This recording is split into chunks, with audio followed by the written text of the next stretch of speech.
আজ রিক্রিয়েট করব এই সুন্দর লিপস্টিক ব্যাগটি।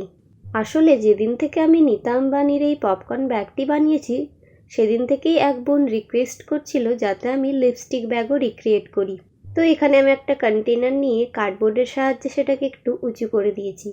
ঢাকনার উপরের অংশটিতে এবার বানাবো লিপস্টিকের মুখ, আর কন্টেনারকে একটু মজবুত করার জন্য পেপারের ইউজ করেছি। এবার উপর থেকে গ্লিটার পেপার লাগিয়ে দিচ্ছি। তো দেখো নিচের বেসটা কিন্তু আমার রেডি হয়ে গেছে। আর এবার উপরেরও কিছু অংশ গ্লিটার পেপার দিয়ে কভার করে নিজের ফেভারিট সেট কালার করে দিচ্ছি।